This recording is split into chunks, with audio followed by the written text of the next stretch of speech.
नमस्कार दोस्तों, आज हम आपको बताएंगे पद्मनाभ ददासी व्रत कथा और पूजा विधि और कुछ महत्वपूर्ण जानकारियाँ।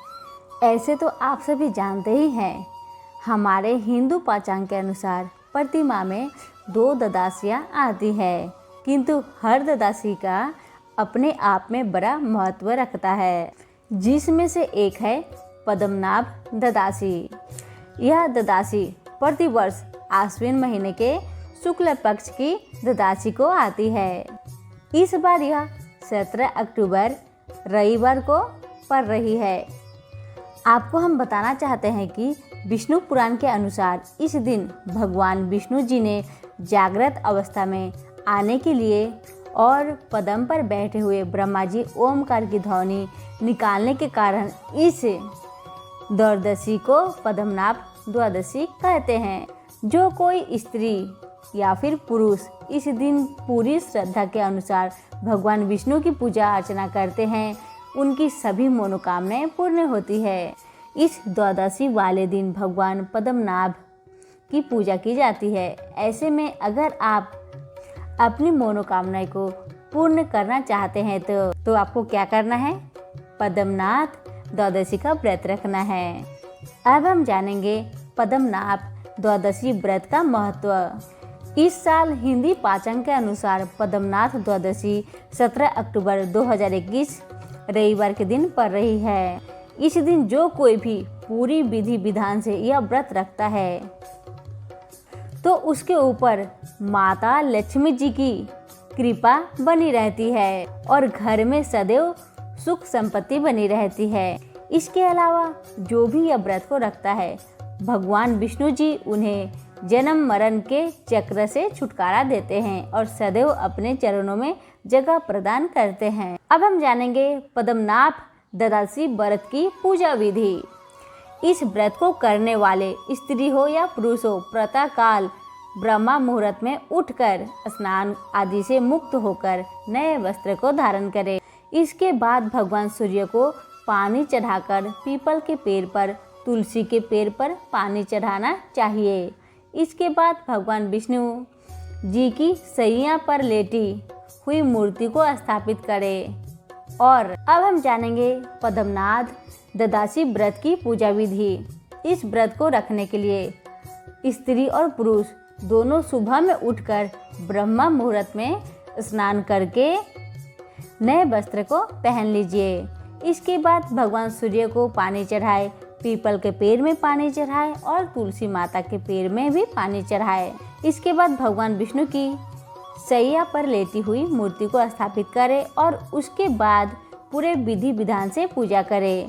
पूजा करने के बाद में पद्मनाभ ददासी का व्रत कथा पढ़े और उसके बाद आरती को करें। आरती करने के बाद विष्णु जी को प्रसाद चढ़ाकर प्रसाद का वितरण करें। अब हम जानेंगे पद्मनाभ ददासी व्रत की शुभ मुहूर्त। हिंदी पंचांग के तहत पद्मनाभ ददासी तिथि की शुरुआत 16 अक्टूबर 2021 शनिवार को शाम 5:37 पर हो रही है तथा 17 अक्टूबर 2021 को 5:40 पर समाप्त हो रही है। वहीं आप इन सभी मुहूर्त के तरीके से द्वादशी व्रत का पूजा कर सकते हैं। ब्रह्मा मुहूर्त प्रातःकाल 4:48 से लेकर सुबह 5:38 तक है। अभिजीत मुहूर्त सुबह 11:48 से लेकर 12:33 तक है। गोधूली मुहूर्त शाम 5:42 से लेकर 6:06 तक है। त्रिपुष्कर योग सुबह 9:53 से लेकर शाम 5:39 तक है। आपको मैं कुछ महत्वपूर्ण जानकारियाँ बताने जा रही हूँ। जानकारी के अनुसार बता देते हैं कि आपको यह व्रत राहु काल से पहले खोलना है। राहु काल का समय 4:27 से शुरू हो रहा है तो 5:53 पर समाप्त हो रहा है, क्योंकि इस काल को अशुभ माना गया है। अब हम सुनेंगे पद्मनाभ ददासी व्रत कथा। बहुत समय पहले की सतयुग की बात बता रही हूँ। एक राजा रहता था। वह बहुत शक्तिशाली था, बहुत बलवान था और उसकी जितनी भी प्रजा थी सभी प्रकार के सुख भोग रहे थे। एक दिन राजा के दरबार में एक ऋषि मुनि आते हैं और राजा उनका स्वागत बहुत अच्छे से करते हैं। तब राजा ऋषि मुनि से कहते हैं, हे ऋषि मुनि, आप यहाँ पर कैसे आए, हमें बताएं। तब ऋषि मुनि कहते हैं, हे राजन, मैं यहाँ पर 7 रातें गुजारने आया हूँ, उसके बाद मैं अपने आश्रम में चला जाऊँगा। अब राजा ऋषि मुनि की रहने की व्यवस्था महल में अच्छे से करवा दी, सारे सुख सुविधा करवा दी। इतना करवाने के बाद राजा अपने हाथ जोड़कर कहते हैं, हे ऋषि मुनि, आपको जितना दिन भी रहना है आप हमारे यहाँ रह सकते हैं। और राजा की जो पत्नी थी बहुत ही सुंदर, बहुत ही कांतिमती थी, जो बहुत ही सुंदर थी। उसके मुख पर ऐसा प्रकाश था कि मानो कई सूर्य के प्रकाश मिलकर प्रकाश फैला रहा हो। कांतिमती के अलावा राजा की और 500 सुंदर पत्नियां थी, लेकिन राजा के पटरानी बनने का सौभाग्य केवल कांतिमती को ही मिला था। कुछ समय बाद रानी अपने दासी के साथ ऋषि मुनि के पास आती है और उन्हें प्रणाम करती है। जब ऋषि मुनि राजा की पत्नी और उसकी दासी को देखे तो वह देखते ही रह गए, क्योंकि राजा की जो पत्नी थी बहुत ही सुंदर थी। इतना सुंदर थी कि हम बयां नहीं कर सकते हैं। इतनी सुंदर स्त्री को देखकर ऋषि मुनि कहते हैं, हे राजन, आप धन्य हैं। इसी तरह दूसरे दिन भी ऋषि मुनि रानी को देखकर कहते हैं, अरे यहाँ तो सारा विश्व वर्जित रह गया है। और तीसरे दिन भी ऋषि मुनि कहते हैं रानी को देखकर, ऋषि कहते हैं, अहो, यह मूर्ख गोविंद भगवान को भी नहीं जानते हैं, जिन्होंने केवल एक दिन ही प्रसन्नता से इस राजा को सब कुछ प्रदान कर दिया था। चौथे दिन जब ऋषि मुनि ने रानी को देखा तब ऋषि मुनि ने अपने दोनों हाथों को ऊपर उठाते हुए कहा, जगत प्रभु, आपको साधुवाद है।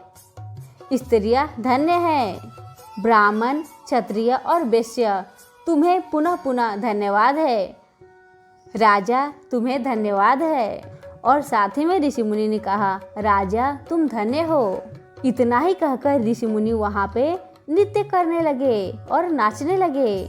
यह सब देखकर राजा ऋषि मुनि से पूछने लगे, भगवान, आप इस तरह से क्यों नृत्य कर रहे हैं? राजा की बात सुनकर मुनि कहने लगे, हे राजन, बड़े आश्चर्य की बात है कि तुम कितने अज्ञानी हो और तुम्हारे जो मंत्री है वो भी बहुत मूर्ख है, जो मेरी बात को समझ नहीं पा रहा है। ऋषिवर की बात सुनकर राजा ने अपने दोनों हाथ जोड़कर कहा, हे मुनि श्रेष्ठ, आपके मुख से उच्चारित पहेली को हम नहीं समझ पा रहे हैं, कृपा करके हमें समझाए और बतलाए। राजा की बात सुनकर ऋषि मुनि कहने लगे, हे राजन, मेरी पहेली तुम्हारी इस सुंदर रानी के ऊपर है। ऋषि मुनि कहते हैं, हे राजन, तुम्हारी ये पत्नी रानी एक नगर में वैश्य के घर में दासी की काम क्या करती थी। उस जन्म में भी तुम ही इसके पति रूप में थे, तुम ही इसके पति थे और तुम भी उसी नगर में, उसी घर में काम किया करते थे। एक बार वह वैश्य तुम्हारे साथ आश्विन मास की शुक्ल पक्ष की द्वादशी को भगवान विष्णु की मंदिर में जाकर पूजा आराधना करने लगी। उस समय तुम दोनों वैश्य की सुरक्षा के लिए साथ थे। पूजा करने के बाद वह वैश्य तो अपने घर लौट गया, किंतु तुम दोनों मंदिर में ही रुक गए, क्योंकि वैश्य ने तुम्हें कहा था कि मंदिर में जो दीप जल रहा है वह बुझ ना पाए, उसकी रक्षा करना, उसका ख्याल रखना। वैश्य के जाने के बाद तुम दोनों ने दीप को जलाकर उसकी रक्षा की थी और वहीं पे रात भर बैठी रह गई। और ऐसे में पूरी एक रात तक तुम उस दीप की रखवाली के लिए बैठे ही रह गए।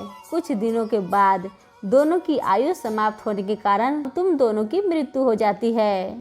बस सिर्फ उसी पुण्य के कारण, उसी पुण्य के प्रभाव से राजा प्रियव्रत के पुत्र रूप में जन्मे और तुम्हारी पत्नी और तुम्हारी वह पत्नी जो उस जन्म में वेश्या की दासी थी, अब एक राजकुमारी के रूप में जन्म लेकर तुम्हारी पत्नी बनी है, क्योंकि भगवान विष्णु जी के मंदिर में उस दीप को प्रज्वलित रखना का काम तुम्हारा था, जिसके फल से आज तुम्हें यह सब प्राप्त हुआ है।